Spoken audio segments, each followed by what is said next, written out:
most of us will know you from the football pitch, but we're doing something a little bit different here today. Can you tell me what we're doing here with KP Snacks and the Everyone In campaign?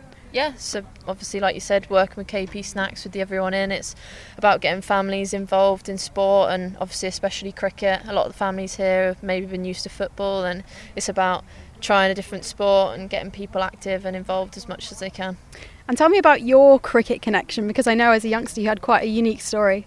Yeah, so I used to play both cricket and football for quite a long time, up until I was about 15 or 16, and yeah, I was very passionate about both of them, and obviously ended up having to make the decision of which one I wanted to carry on, and obviously I picked football, but I missed parts of cricket, and obviously being here today, it's special, and yeah, it sort of gives me memories of when I used to play, which is nice. So yeah, it's great to be involved today.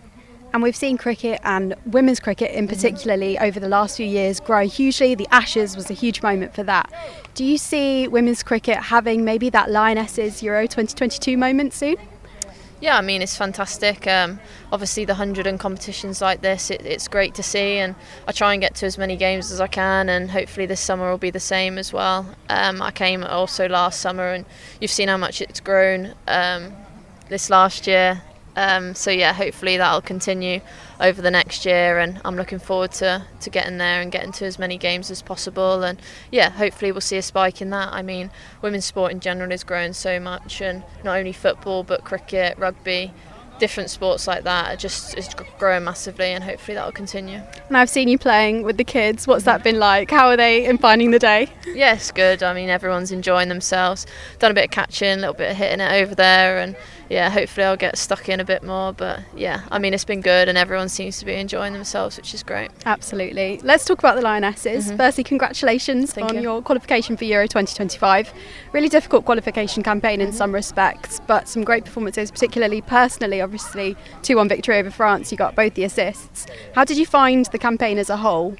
Yeah, it's been good. It's definitely been challenging. We needed that. We're going in as reigning champions, so obviously we want to play tough competition. It's been a great group. We knew that what everyone was going to bring, and we knew it was going to be hard, but we managed to get the job done, and obviously we're going into the Euros next summer with also a year's preparation. So yeah, I mean, as a group we're feeling confident, and yeah, obviously we've all got a pre-season to get through, and then hopefully we'll be able to hit the ground running. What are the focuses now in terms of the Lionesses? What do we work on before next summer?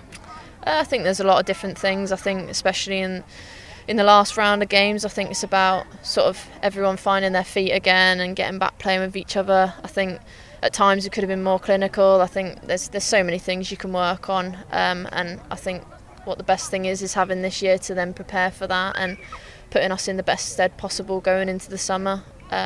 So yeah, I think that's great that we've obviously already qualified, haven't got to go through any playoffs, but yeah, there's so many little things that we need to tweak to be able to be at our best in the summer.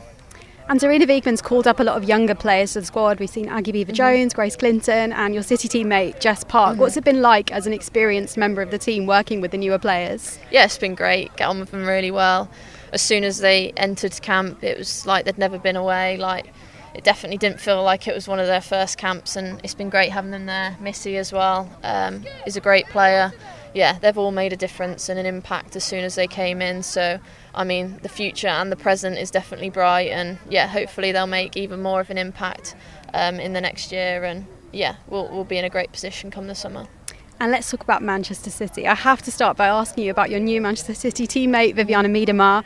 Are you excited to share the pitch with her? Obviously, WSL all-time top goal scorer. Yeah, of course. She's done many special things for Arsenal, and we're hoping she'll do the exact same, if not more, for Manchester City. And yeah, I mean, it'll be a great opening fixture as well against Arsenal at the Emirates. So yeah, it's great to have her on the team. I've looked up to her for so many years, as she's a fantastic player, and yeah, hopefully we'll see a lot of that at City. Obviously, City fell just short of the title last year. What do you think was missing, and how do you think you're going to go about remedying that this season? Yeah, I think it all comes down to fine margins. I think you can look back at so many games and think where we necessarily could have scored more goals, could have kept a lead and things like that. But like I said, ultimately it comes down to fine margins, and at the end of the day, it came down to that last game, and we just didn't manage to win. And Yeah, it was unfortunate, and I mean it still hurts, but we've got a new season to hopefully put things right, and yeah, we've got a new chance to pick up titles, and hopefully with a great group of players that we've got, we'll be able to go on and do that. On the bright side though, you did qualify for Champions League football. Are you excited for that? Obviously English teams have had mixed record there, so how are you going to approach that, do you think? Yeah, we're all really excited.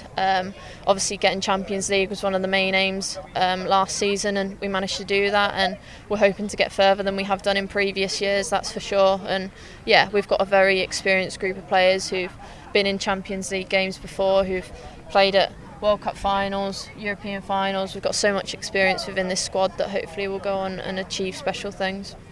And the WSL as a whole, just looking at it holistically, you've been playing for a few years now. How have you seen the league change, and what do you want to see happen in the future?